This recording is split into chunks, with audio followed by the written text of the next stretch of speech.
और अब खबरें विस्तार से देखेंगे। प्रधानमंत्री नरेंद्र मोदी ने वैश्विक महामारी कोरोना वायरस से संक्रमण की जंग में उतरे उत्तर प्रदेश के सीएम योगी आदित्यनाथ के साथ प्रदेश के हर जिलाधिकारी का हौसला बढ़ाया।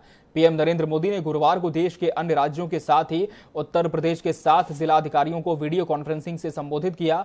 प्रधानमंत्री के संबोधन के दौरान लखनऊ में मुख्यमंत्री योगी आदित्यनाथ भी सीएम आवास से जुड़े थे। प्रधानमंत्री ने सभी अधिकारियों का हौसला बढ़ाने के साथ ही कोरोना वायरस के बार बार रूप बदलने के कारण उसको बहरूपिया तथा धूर्त भी बताया। प्रधानमंत्री ने कहा कि हमारे लिए बेहद ही गर्व का क्षण है कि विषम परिस्थितियों के बाद भी आप लोग बेहद सक्रिय और मुस्तैद हैं। आप लोग जिलों के प्रमुख योद्धा हैं। उन्होंने कहा कि आप लोगों ने मौजूदा संसाधनों का बेहतर से बेहतर लाभ उठाया। कोरोना से निपटने के लिए हमको भी बेहद डायनामिक और इनोवेटिव होना पड़ रहा है। इसी कारण हम इस पर भी अंकुश लगाने में सफल हो रहे हैं। प्रधानमंत्री ने कहा कि आप लोग अभी भी स्थितियों पर लगातार नजर रखें। जिले में बेहतर तालमेल के साथ ही प्रभावी काम करने से अपेक्षित परिणाम मिल रहे हैं। जिलों के साथ ही बाजारों और गांव में केस कम होने के बाद भी सभी दिशा निर्देशों का पालन करना हमारा काम है।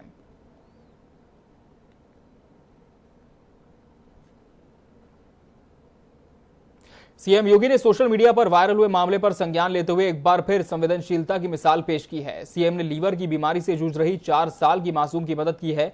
बेटी के इलाज के लिए सीएम योगी ने 10 लाख रुपए दिए। दिल्ली के institute of liver and biliary science में शिवा एडमिट है। शिवा के पिता सत्येंद्र पांडे ने सोशल मीडिया पर अपनी बेटी के लिए लोगों से मदद की गुहार लगाई थी।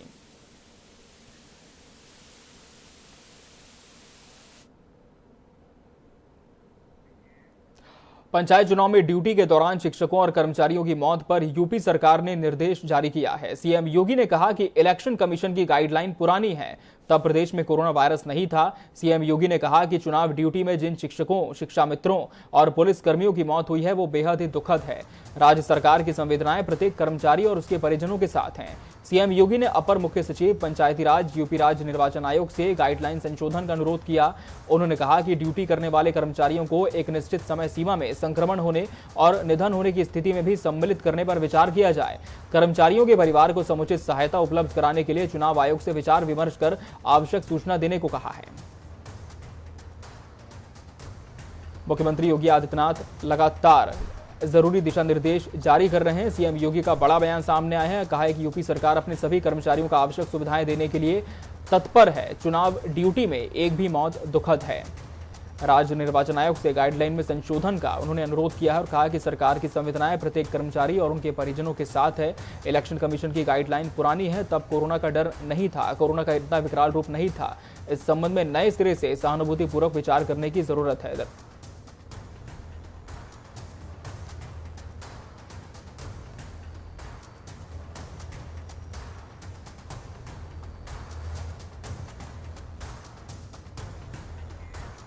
चक्रवाती तूफान ताउते का असर उत्तर प्रदेश में भी देखने को मिला है। जैसा कि मौसम विभाग ने कहा था, प्रदेश के ज्यादातर इलाकों में झमाझम बारिश हुई, लोगों को गर्मी से राहत मिली, लेकिन बारिश की ये बूंदें किसानों के माथे पर पसीने का सबब बनी।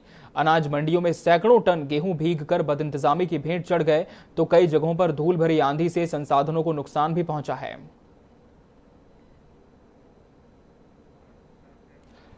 5 तस्वीरें इस वक्त स्क्रीन पर आपके सामने है, जहां जोरदार बारिश हुई। आगरा, मुरादाबाद, गाजीपुर, वाराणसी और गोरखपुर में झमाझम बादल बरसे। प्रदेश में ताउते तूफान का खासा असर देखने को मिला। मौसम विभाग ने इसको लेकर पहले ही अलर्ट जारी किया था। गर्मी जिस तरह से लगातार बढ़ती जा रही थी, तो ऐसे में कहीं ना कहीं राहत की बात तो रही ही कि गर्मी से लोगों को निजात मिली, लेकिन उन तमाम किसानों के लिए ये बारिश आफत साबित हुई जिन्होंने अपनी फसलें उगाई हुई थी और बेमौसम बारिश से उन्हें काफी नुकसान भी उठाना पड़ा। ताउते तूफान के चलते सूबे के कई जिलों में भारी बारिश और ओलावृष्टि हुई है। चलते किसान की फसल जलमग्न हो गई। बारिश ने किसानों की कई बीघा फसल पर पानी फेर दिया। मामला फतेहाबाद देहात का है, जहां अतिवृष्टि और ओलावृष्टि के चलते तालाब का पानी ओवरफ्लो होने से किसान की टमाटर, मिर्च, खीरा, प्याज की फसल बर्बाद हो गई। अब किसानों ने प्रशासन से मदद की गुहार लगाई है।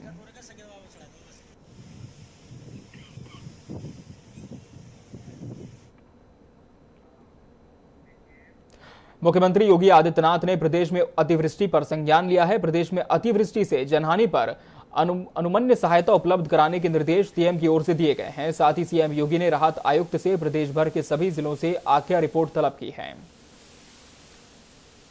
अतिवृष्टि से किसानों की फसलों का नुकसान हुआ है, इस पर मुख्यमंत्री योगी आदित्यनाथ गंभीर हैं। उन्होंने अधिकारियों को निर्देशित किया है कि सर्वे किया जाए और प्रदेश भर से आख्या रिपोर्ट उन्होंने तलब की है।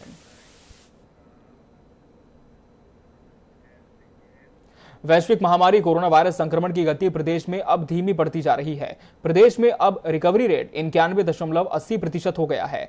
कल की टेस्ट रिपोर्ट आज मिली है, जिसके अनुसार प्रदेश में 6,725 नए संक्रमित मिले हैं, जबकि 2,50,000 से अधिक सैंपल की टेस्टिंग हुई है। 24 घंटे में 238 लोगों की मौत हुई है। प्रदेश में 75 में से सिर्फ 15 जिलों में कोरोना के 49% संक्रमित हैं। सूबे में अब 1,16,434 एक्टिव केस हैं। इसमें से 60,816 संक्रमित सिर्फ 15 जिलों में हैं, यानी 39.2% संक्रमित 60 जिलों में बाकी हैं। 50.80% हैं। सिर्फ 15 जिलों में ही 2500 से अधिक एक्टिव केस हैं। कोरोना वायरस संक्रमण की सेकेंड स्ट्रेन भी अब धीरे धीरे काबू में आ रही है, लेकिन सेकेंड स्ट्रेन ने प्रदेश में जान का सर्वाधिक नुकसान नहीं किया है। तो वहीं 13,590 लोग कोरोना संक्रमण से उबरे हैं।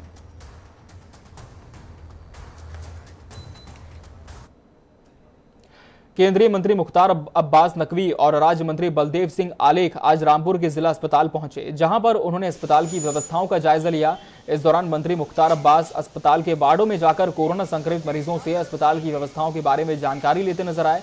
केंद्रीय मंत्री ने मीडिया से बात करते हुए कहा कि हमारा देश 140 करोड़ की आबादी वाला देश है। देश के हर हिस्से में कोविड महामारी फैली हुई है। इस बीमारी से जो लोग संक्रमित हैं उनको सेहत अता हो, उनकी सेहत और सलामती के लिए सरकार, जिला अस्पताल और प्रशासन काम कर रहा है। जिला अस्पताल में बेहतर तरीके से काम हो रहा है। सरकार की पूरे संकल्प के साथ, संवेदनशीलता के साथ काम कर रहा है। हमारा देश 140 करोड़ की आबादी वाला देश है और देश के हर हिस्से में ये जो कोविड महामारी है उससे जो प्रताड़ित और पीड़ित लोग हैं उनको कोरोना का कहर रुकने का नाम नहीं ले रहा है। कोरोना से संक्रमित मरीजों को होने वाले मरीजों की संख्या भले ही कम हो रही हो, लेकिन होने वाली मौतों का ग्राफ कम होता दिखाई नहीं दे रहा है। रोजाना कमाने वालों को अब 2 जून की रोटी कमाना मुश्किल हो गया है। इसी संबंध में यूपी के बांदा से एक ऐसा मामला सामने आया है जिसे सुनकर आप भी हैरान हो जाएंगे।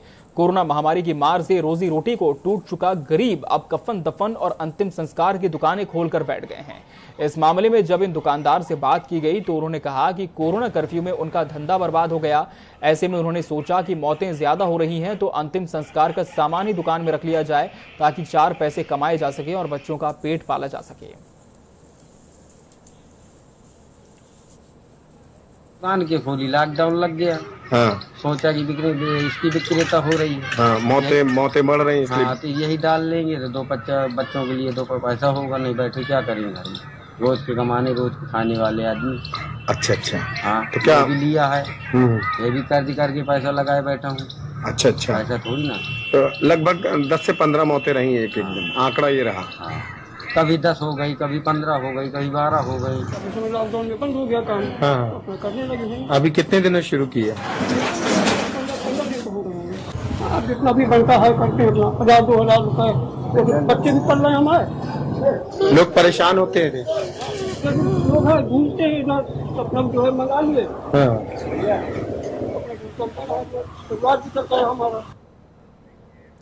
कांग्रेस महासचिव और यूपी प्रभारी प्रियंका गांधी ने उत्तर प्रदेश के मुख्यमंत्री योगी आदित्यनाथ को एक और पत्र लिखा है, जिसमें प्रियंका ने मध्य वर्ग की समस्याओं का जिक्र किया है, साथ ही कई सुझाव भी दिए हैं। प्रियंका गांधी ने पत्र में कहा है कि सरकार जनता को बुरे हालात में छोड़ने के बजाय जन कल्याणकारी कदम उठाए। पत्र में कांग्रेस महासचिव ने लिखा है कि इलाज के लिए लोग कर्ज ले रहे हैं, निजी अस्पतालों में इलाज की जनहितैषी कीमतें तय हों, सरकार लोगों को मुआवजा दे। साथ ही उन्होंने मांग की है कि महंगाई पर रोक लगे और बिजली की दर न बढ़ाई जाए। उत्तर प्रदेश में कोरोना का कहर धीरे धीरे कम हो रहा है, लेकिन अभी भी मौतों का आंकड़ा चिंता का विषय बना हुआ है। ऐसे में एक बार फिर कांग्रेस प्रवक्ता अंशु अवस्थी ने सरकार पर वार किया है। उनका कहना है कि सत्ता में होने के बाद भी योगी सरकार अपनी जिम्मेदारियों को नहीं निभा रही है। बीजेपी ओछी और गंदी राजनीति कर रही है। इसी दौरान उन्होंने कहा कि कोरोना के इस संकट काल में प्रियंका गांधी सदैव सहयोग और सकारात्मक रूप से लोगों के सहयोग के लिए हमेशा तैयार हैं। पार्टी की सरकार कर रही है, सत्ता में होने के बावजूद लोगों को ऑक्सीजन नहीं मुहैया करा पा रहे हैं, बेड मुहैया नहीं करा पा रहे हैं। सरकार का काम है लोगों को उचित दर पर चिकित्सीय सुविधा उपलब्ध कराना, बेड उपलब्ध कराना, ऑक्सीजन उपलब्ध कराना, ना कि आंकड़ों को छिपाना। भारतीय जनता पार्टी की सरकार तो कोरोना से हुई मौतों को छिपाने में लगी हुई है। क्या छिपाने से कोरोना का नियंत्रण होगा? उत्तर प्रदेश में उत्तर प्रदेश की सरकार, उत्तर प्रदेश के मुख्यमंत्री के निकम्मे और नकारापन की वजह से आज उत्तर प्रदेश के लोग महंगी चिकित्सीय दवाएं, काला बाजारी में दवाएं खरीदने को मजबूर हैं। तो गंदी राजनीति और ओछी राजनीति तो भारतीय जनता पार्टी कर रही है। विपक्ष के रूप में सकारात्मक रूप से कांग्रेस पार्टी श्रीमती प्रियंका गांधी जी लगातार उत्तर प्रदेश सरकार को सहयोग कर रही हैं, सुझाव दे रही हैं कि आप उत्तर प्रदेश के लोगों को उचित चिकित्सा मुहैया कराइए, उचित दर पर मुहैया कराइए। लोगों के साथ जो लगातार महंगाई को लेकर सवाल हो रहे हैं उसको नियंत्रित करिए।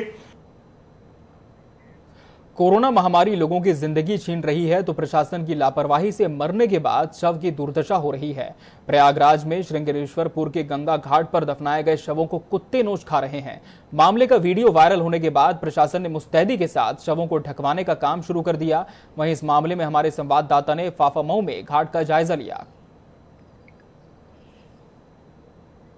हालांकि प्रदेश सरकार ने जागरूकता अभियान चलाया, जिला पंचायत अध्यक्ष और कई लोगों से, जिला पंचायत सचिव आप कह सकते हैं, कई अधिकारियों से बात करके उसका जागरूक किया गया। और जो शमशान घाट पे आने वाले लोग हैं उन लोगों से ये अपील की गई कि आप शवों को दफनाएं नहीं, जलाएं। अगर आर्थिक स्थिति खराब है तो उसके लिए आपकी सहायता की जाएगी। यानी अब इन शमशान घाट के नज़ारे हैं, आप देख सकते हैं ये जो गंदगी के अंबार है, किस तरह से जानवर टहल रहे थे और यही जानवर इन जो कब्र है उसको खोद कर डेड बॉडीज़ का खाने का काम करते थे। अब इनको ढकने का काम शुरू हो गया है। हमारे साथ यहाँ पे कर्मचारी लगाए गए हैं। क्या काम शुरू किया गया है भैया यहाँ पर? यहाँ पे साफ सफाई काम शुरू किया गया है। जी। और उसके बाद जो है जो गड्ढे खुले थे उसको ढांका जा रहा है। और 140 सफाई कर्मचारी यहाँ लगाए गए हैं पंचायत राज विभाग की ओर से। तो क्या स्थिति थी पहले यहाँ की? यहाँ की स्थिति परसों थोड़ा खराब थी, मगर कल से यहाँ स्थिति बहुत सुधर गई है। अब लोग बॉडी को जला रहे हैं, गाड़ नहीं रहे हैं। कितने लोग लगे हैं आपकी साइड से? आप कौन है आप? हम सफाई कर्मचारी संघ के अध्यक्ष दिलीप कुमार मौर्य। किसके साइड से लगे आप लोग? पंचायत राज विभाग की ओर से। यानी पंचायत राज विभाग ने सफाई का काम शमशान घाट पर शुरू कर दिया है। अब ये सफाई आप देख सकते हैं कंटिन्यू है। तकरीबन हजारों शव यहाँ पे गाड़े गए थे। ऐसा कहा जाता है कोविड-19 की महामारी में जो लोगों की डेथ हुई थी उनके शव को यहाँ गाड़ा गया था। गाड़ने वालों ने ज़्यादा गड्ढा नहीं किया, सिर्फ 2 फीट की दूरी गड्ढा करके डेड बॉडीज़ गाड़ दी। तो हालम ये रहा कि उस डेड बॉडीज़ को जानवर खोद कर खाने लगे थे। इन तस्वीरों के बाद जिला प्रशासन अलर्ट हुआ। अब 140 सफाई कर्मी लगाकर इसको सफाई की जा रहे हैं और जो गड्ढे खुदे थे यानी दिख रहे थे अब उनको ढक दिया गया है। वीडियो जर्नलिस्ट मंगलेश के साथ आनंद राज, जनता टीवी, प्रयागराज। सीएम योगी के निर्देश के बाद आज से उत्तर प्रदेश में कक्षा 9वीं से 12वीं तक की ऑनलाइन क्लासेस शुरू हो गई हैं। लखनऊ में सरकारी और प्राइवेट स्कूलों में ऑनलाइन क्लास ली जा रही है। इस दौरान टीचर घर से ही बच्चों की क्लास ले रहे हैं। आपको बता दें कि कोरोना संक्रमण को देखते हुए 1 मई से ऑनलाइन क्लासेस भी बंद कर दी गई थी, लेकिन अब एक बार फिर ऑनलाइन क्लासेस की शुरुआत हो चुकी है, जिसके बाद विश्वविद्यालय और डिग्री कॉलेजों में 50% नॉन टीचिंग स्टाफ ऑफ से काम कर लौट आए हैं। कोविड प्रोटोकॉल का तहत विश्वविद्यालय के सभी दफ्तरों में आज से काम भी शुरू हो गए हैं। ऑर्डर है वो है कि 50% नॉन टीचिंग स्टाफ ऑफिस आएगा और 50% वर्क फ्रॉम होम करेगा, वो उसमें शफल करता रहेगा। ऑन द कॉन्ट्ररी हमारे सारे ऑफिसेज आज से खुल गए हैं, सभी डिपार्टमेंट खुल गए हैं। उसमें सभी प्रशासनिक पदों पर कार्य करने वाले head of department, deans, directors, ये सारे अपने ऑफिसेज में आ रहे हैं। उनसे कहा गया है कि आप टीचर्स की उपस्थिति आवश्यकता अनुसार कराएं। ये ऑनलाइन क्लासेस तो घर से भी ले सकते हैं, जो यहाँ आके लेना चाहे वो यहाँ से ले। क्या हो जब तमाम कोशिशों और तारीफों पर सिर्फ और सिर्फ एक ट्वीट पानी फेर दे। सूबे की सियासत में असल में ऐसा ही हुआ है। भाजपा के एमएलसी का एक ट्वीट मुख्यमंत्री पर भारी पड़ गया। कैसे पड़ा, उसके लिए आपको ये रिपोर्ट देखनी होगी।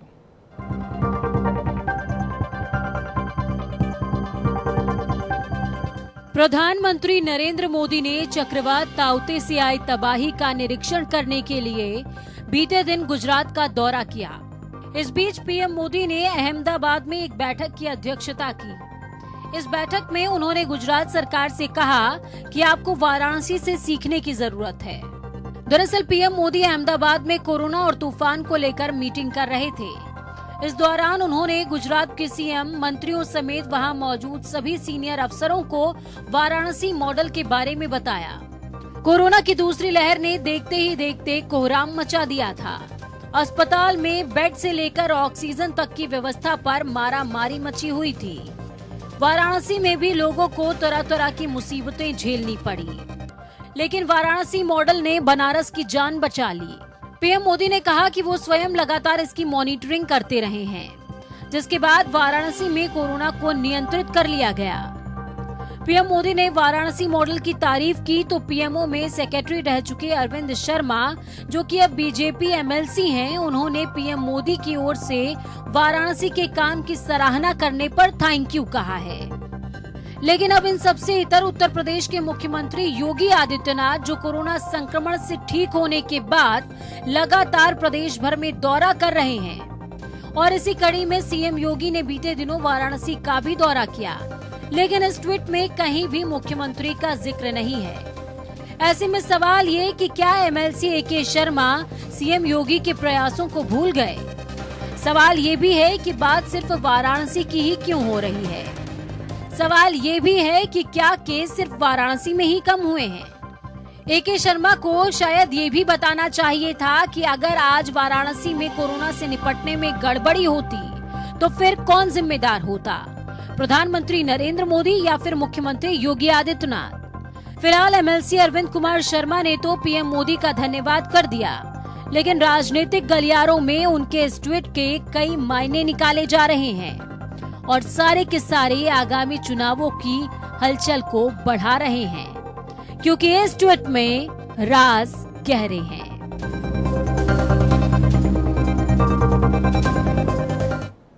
इसी के साथ इस बुलेटिन में फिलहाल इतना ही। दीजिए इजाजत। नमस्कार।